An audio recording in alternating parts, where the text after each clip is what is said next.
Item ಯಾವುದೇ ಇರಲಿ try ಮಾಡಿ ಆಚಿ ಚಿಕನ್ ಮಸಾಲಾ. ಆಚಿ ಚಿಕನ್ ಮಸಾಲಾ. ನಮಸ್ಕಾರ ಎಲ್ಲ ಮಾಧ್ಯಮದವರಿಗೂ ಮತ್ತು ಎಲ್ಲ ಬಂದಿರೋಂಥ ಯೂಟ್ಯೂಬರ್ಗೂ ನಮಸ್ಕಾರ. ಇವತ್ತೊಂದು ದಿವಸ ನಾವೆಲ್ಲ ಸೇರಿ ಇವತ್ತು ನಾವು ಪ್ರೊಟೆಸ್ಟ್ ಮಾಡ್ತಿರೋ ಒಂದು ಕಾರಣ, ನಮ್ಮ ರಾಜ್ಯದ ಧೀಮಂತ ನಾಯಕರು ಮತ್ತು ಹಿಂದುಳಿದ ವರ್ಗದ ಧೀಮಂತ ನಾಯಕರು BZ ಜಮೀರ್ ಅಹಮದ್ ಅವರಿಗೆ ಮತ್ತು ನಮ್ಮ ಸಮಾಜಕ್ಕೆ ಅನ್ಯಾಯ ಆಗಿದೆ ಅನ್ನೋ ಒಂದು ಕಾರಣಕ್ಕೆ ಮೊನ್ನೆ ಆಗಿರುವಂಥ ನಮ್ಮ DK ಶಿವಕುಮಾರ್ ಸಾಹೇಬರು CM ಆಗಿ ಪ್ರಮಾಣ ವಚನ ಸ್ವೀಕಾರ ಮಾಡಿದಾಗೆ ಅವರ ಜೊತೆಯಲ್ಲಿ 13ರ ನಂತರ ನಮ್ಮ ಧೀಮಂತ ನಾಯಕರು ಮಾಸ್ ಲೀಡರ್ ಆದಂಥ ಅಲ್ಪಸಂಖ್ಯಾತರ ಲೀಡರ್ ಮತ್ತು ಹಿಂದುಳಿದ ವರ್ಗದ ನಮ್ಮ ಇವರು BZ ಜಮೀರ್ ಅಹಮದ್ ಅವರು ನಮ್ಮ ಒಂದು ಕೂಗು, ಅಲ್ಪಸಂಖ್ಯಾತರ ಒಂದು ಕೂಗಾಗಿ ಯಾವತ್ತು ನಮ್ಮ ಜೊತೆಗೆ ಸರ್ವತ್ತಿಗೂ ನಮ್ಮ ಯಾವುದೇ ಒಂದು ಸಣ್ಣ ಪುಟ್ಟ ಒಂದು ಯಾವುದೋ ಒಂದು ಇದ್ದಿದ್ರೂ ಕೂಡ ಸ್ಪಂದಿಸಿ ಸರ್ವತ್ತಿಗೂ ನಮ್ಮ ಒಂದು ಸಮಸ್ಯೆನ ಆಲಿಸುವಂಥ ಒಂದು ನಾಯಕರು. ಬಿಟ್ಟರೆ ಬೇರೆ ಎಲ್ಲ ಮುಸ್ಲಿಮ್ಸು ಲೀಡರ್ಗಳಿದ್ದಾರೆ, MLA ಇದ್ದಾರೆ, MPs ಇದ್ದಾರೆ, ಬಟ್ ಅವರು ಪಕ್ಷಕ್ಕೆ ಸೀಮಿತವಾದಂಥವರು. ಅದು ಬಿಟ್ಟರೆ ನಮ್ಮ ಸಮುದಾಯದ, ನಮ್ಮ ಇಸ್ಲಾಂ ಧರ್ಮದ ಮತ್ತು ನಮ್ಮ ಹಿಂದುಳಿದ ವರ್ಗದ ಕೂಗಿಗೆ ಅವರು ಸ್ಪಂದಿಸುವಂಥ ಯಾವುದೇ ನಾಯಕ ಅಲ್ಲ. ಅವರು ಕೇವಲ ಅವರ ಒಂದು ಕ್ಷೇತ್ರಕ್ಕೆ ಸೀಮಿತವಾದಂಥ ನಾಯಕರುಗಳು. ಅದು ಹಾಗಾಗಿ ಈ ಒಂದು BZ ಜಮೀರ್ ಅಹಮದ್ ಅವರು ನಮ್ಮ ಕರ್ನಾಟಕ ಬಿಟ್ಟರೆ ದೇಶಾದ್ಯಂತ ಒಂದು ಅವರು ಸ್ಟಾರ್ ಪ್ರಚಾರಕರಾಗಿ ಕಾಂಗ್ರೆಸ್ಸಿಗೆ ಒಂದು ವಿಟಮಿನ್ ಥರ ಇದೆ ಅವರು. ಯಾಕೆಂದರೆ ಅವರು ಇಲ್ಲ ಅಂದರೆ ಬರುವಂಥ ದಿನಗಳಲ್ಲಿ ಕಾಂಗ್ರೆಸ್ ಧೂಳಿಪಟ ಆಗೋದಲ್ಲಿ ಯಾವುದೇ ಅನುಮಾನ ಇಲ್ಲ. ಯಾಕೆಂದರೆ ಮೊನ್ನೆ ತಾನೇ ಅವರಿಗೆ ಒಂದು ಯಾವುದೋ ಒಂದು ಆಡಿಯೋ ಕ್ಲಿಪ್ನ ಮೂಲಕ ಷಡ್ಯಂತ್ರದಿಂದ ಅವರಿಗೆ ಕಡೆಗಣಿಸಬೇಕು, ಅವ್ರು ಮುಗಿಸ್ಬೇಕು ಅನ್ನೋವಂಥ ಹೊನ್ನಾರ ಮಾಡ್ತಿದ್ದಾರೆ. ಅದು ನಿಮ್ಮ ಕನಸು. ಯಾಕಂದರೆ ಇರುವಂಥ ಎಲ್ಲ ಹಿಂದುಳಿದ ವರ್ಗದವರು, ಎಲ್ಲ ಜಾತಿ ಧರ್ಮದವರು ಅವರ ಹಿಂಬಾಲಿಕರಿದ್ದಾರೆ, ಕೋಟ್ಯಾಂತರ ಅವರ ಅಭಿಮಾನಿಗಳಿದ್ದಾರೆ. ನೀವು ಅವ್ರನ್ನ ಏನು ಮುಗಿಸೋಕ್ಕಾಗಲ್ಲ, ಏನು ಮಾಡಲಿಕ್ಕಾಗಲ್ಲ. ನೀವು ತೋಡಿರುವಂಥ ಹಳ್ಳದಲ್ಲಿ ತಾವೇ ಬೀಳ್ತೀರಾ ಅಂತೇಳಿ ನಾನು ಇಷ್ಟ ಸಂದರ್ಭದಲ್ಲಿ ಹೇಳೋಕ್ಕೆ ಇಷ್ಟಪಡ್ತೇನೆ.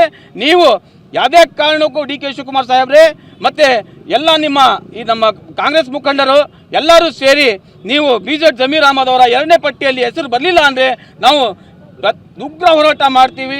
ಮತ್ತು ಬರುವಂಥ ದಿನಗಳಲ್ಲಿ ಯಾವುದೇ ಹೋರಾಟಕ್ಕೂ ನಾವು ಸೀಮಿತವಾಗದಿ, ನಮ್ಮ ಪ್ರಾಣ ಬೇಕಾದರೂ ನಾವು ತ್ಯಾಗ ಮಾಡೋಕ್ಕೂ ಸೀಮಿತವಾಗದಿ.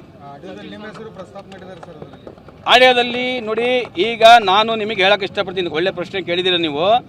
ನಾವು ಅಕಸ್ಮಾತ್ ಆ ಆಡಿಯೋದಲ್ಲಿ ಇದ್ದಿದ್ರೆ BZ ಜಮೀರ್ ಅಹಮದ್ ಅವರಾಗಲಿ ಯಾರೇ ಆಗಲಿ ನಿಮಗೆ ಫಂಡಿಂಗ್ ಮಾಡಿದರೆ ಕಾಂಗ್ರೆಸ್ ಇಲ್ಲಿ 20,000 ಅಡಿಯಿಂದ ಸೋಲ್ತಿತ್ತು, ಕೇಳಕ್ಕೆ ಚಾನ್ಸ್ ಇದ್ದಿಲ್ಲ. ಯಾಕಂದರೆ ಇಲ್ಲಿ ಏನು ಮಾಡೋಕ್ಕಿಲ್ಲ. ನಮ್ಮ ಒಂದು ಅಭಿಮಾನಿಗಳು ನಮಗೆ ಓಟ್ ಹಾಕಿದ್ದಾರೆ ಹೊರತು ನಾವೇ ಹಣ ಹಂಚಿ, ಹೆಂಡ ಹಂಚಿ, ಬಟ್ಟೆ ಹಂಚಿ, ಸೀರೆ ಹಂಚಿ ಏನು ನಾವಿಲ್ಲಿ ಇದು ಮಾಡೋಕ್ಕೆ ಹೋಗಿಲ್ಲ. ನಮ್ಮ ಒಂದು ಸ್ವಂತ ನಮ್ಮ ಮೇಲೆ ಅಭಿಮಾನ ಇಟ್ಟು ನಮಗೆ ಓಟ್ ಹಾಕಿರೋದು ಹೊರತು ನಾವು ಅಕಸ್ಮಾತ್ ದುಡ್ಡು ಹಂಚಿದ್ರೆ 20,000 ಲೀಡಿಂದ ಕಾಂಗ್ರೆಸ್ ಇಲ್ಲಿ ಸೋಲದು. ನಾಯಕರಾದಂತಹ ಜಮೀರ್ ಅಹಮದ್ ಖಾನ್ ಇದು ಕೇವಲ ಮುಸಲ್ಮಾನರಿಗೆಲ್ಲ ಎಲ್ಲ ಜಾತಿ ಜನಾಂಗದವ್ರಿಗೆ ನಾಯಕರಾಗಿದ್ದಾರೆ. ಇಡೀ ನಮ್ಮ ಕರ್ನಾಟಕ ಅಷ್ಟೇ ಅಲ್ಲದೆ ಇಡೀ ರಾಷ್ಟ್ರದಲ್ಲಿ ಅವರು ಒಂದು ವರ್ಚಸ್ಸಿರುವಂಥ ನಾಯಕರು. ಈ ಎಲ್ಲ ಬೆಳವಣಿಗೆ ಆಗ್ತಾ ಇರೋದು ಈ ದಾವಣಗೆರೆ ದಕ್ಷಿಣ ವಿಧಾನಸಭಾ ಚುನಾವಣೆ ಏನು ನಡೀತು ಅದರಲ್ಲಿ ಮುಖ್ಯವಾಗಿ ಅವರು ಒಬ್ಬ ಮುಸ್ಲಿಂ ಕ್ಯಾಂಡಿಡೇಟಿಗೆ, ಯಾಕಂದರೆ 85,000 ಇಲ್ಲಿ ವೋಟರ್ಸ್ ಇದ್ದಾರೆ, ಅವರಿಗೆ ಈ ಬಾರಿ ಟಿಕೆಟ್ ಕೊಡಬೇಕಂತ ಏನು ಕೂಗು ಅವ್ರು ಕೇಳಿದರು, ಅದಕ್ಕೆ ಅವ್ರಿಗೆ ಉತ್ತರ ಕೊಡ್ತಾ ಇರೋದು. ಯಾಕಂತೇಳಿದರೆ ಈಗ ಮುಂದೆ ಬರುವ 28 ಚುನಾವಣೆಯಲ್ಲೂ ಕೂಡ ಎಲ್ಲಿ ಮುಸ್ಲಿಂ ಕ್ಯಾಂಡಿಡೇಟ್ ಮತ್ತು ಅವರು ಕೇಳಿ ಈ ಬಾರಿ ಮತ್ತು ಮುಸ್ಲಿಂ ಸಮುದಾಯದವರು ಇಲ್ಲಿಗೆ ಬರ್ತಾರಂತ ಹೇಳಿ ಅವರಿಗೆ ಅಲ್ಲದೆ ನಮ್ಮ ಜಬ್ಬಾರ್ ಸಾಹೇಬರು ಅವರು ಕೂಡ ಟಿಕೆಟ್ ಆಕಾಂಕ್ಷಿ ಆಗಿದ್ದು ಅವ್ರಿಗೂ ಉಚ್ಚಾಟನೆ ಮಾಡಿದ್ದಾರೆ. ಈಗ ನಾವು ಕೂಡ ಕಾಂಗ್ರೆಸ್ ಪಕ್ಷದಲ್ಲಿದ್ದು ಒಂದು ಸಮಾಜಕ್ಕೆ ಟಿಕೆಟ್ ಕೇಳೋದಕ್ಕೂ ಕೂಡ ನಮಗೂ ಕೂಡ ಉಚ್ಚಾಟನೆ ಮಾಡಿದ್ದಾರೆ. ಯಾಕೆ ಸ್ವಾಮಿ ಟಿಕೆಟ್ ಕೇಳೋದು ತಪ್ಪ? ನಾವು ನಮ್ಮ ಸಂವಿಧಾನದಲ್ಲಿದೆ, ಯಾರು ಬೇಕಾದರೂ ಅಭ್ಯರ್ಥಿ ಆಗ್ಬೋದು, ಯಾರು ಬೇಕಾದರೂ ಗೆಲ್ಬೋದು ಅಂತ. 85,000 ಮತಗಳಿದ್ದು ನಾವು ಟಿಕೆಟ್ ಕೇಳಿದ್ದು ತಪ್ಪಾಗಿ ಎಲ್ಲರಿಗೂ ಉಚ್ಚಾಟನೆ ಮಾಡ್ತಾರಂದರೆ ಮುಂದಿನ ದಿನಗಳಲ್ಲಿ ಯಾರೂ ಕೇಳಲೇಬಾರ್ದು ಅಂಥ ಪರಿಸ್ಥಿತಿ ನಿರ್ಮಾಣ ಮಾಡಿದ್ದಾರೆ. ಈಗ ಜಮೀರ್ ಅಹಮದ್ ಖಾನ್ ಸಾಹೇಬರಿಗೆ ಏನು DCM ಪಟ್ಟ ಅವ್ರು ಕೊಡಲಿಲ್ಲ, ಮುಂದಿನ ದಿನಗಳಲ್ಲಿ ಏನು ನೆಕ್ಸ್ಟ್ ಇದಿದೆ ಅದರಲ್ಲಿ ಏನಾದರೂ DCM ಅವ್ರು ಕೊಡಲಿಲ್ಲ ಅಂತ ಹೇಳಿದರೆ ಇದೇ ದಾವಣಗೆರೆಯಿಂದ ಬೆಂಗಳೂರು ಮಠ ನಾವು ಕಾರ್ನಾಡಿಗೆ ಜಾಥಾ ಮಾಡ್ತೀವಿ. ಯಾಕಂತೇಳಿದರೆ ಇದು ಇಲ್ಲಿಗೆ ಮುಗ್ದಿಲ್ಲ. ಅವರು ನಮಗೋಸ್ಕರ ಇಷ್ಟೆಲ್ಲ ಮಾಡಿದಾರಂತಂದರೆ ದಾವಣಗೆರೆ ಜನ ಮತ್ತೆಲ್ಲ ನಮ್ಮ ಸಮುದಾಯದವರು ದಾವಣಗೆರೆಯಿಂದ ಬೆಂಗಳೂರು ಮಠ ಕಾಲ್ನಡಿಗೆ ಜಾಥಾ ಮಾಡಿ ಬೆಂಗಳೂರಿಗೆ ಹೋಗಿ ಫ್ರೀಡಮ್ ಪಾರ್ಕ್ನಲ್ಲಿ ಅವರಿಗೆ DCM ಸ್ಥಾನ ಕೊಡೋ ಮಟ್ಟನೂ ಅಹೋರಾತ್ರಿ ಧರಣಿಗೂ ಕೂಡ ಮಾಡ್ತೀವಿ ಅಂತ ಈ ನಮ್ಮ ದಾವಣಗೆರೆಯಿಂದ ನಾವು ಎಚ್ಚರಿಕೆಯನ್ನು ಕೂಡ ಕೊಡ್ತಾ ಇದ್ದೀವಿ ಸರ್.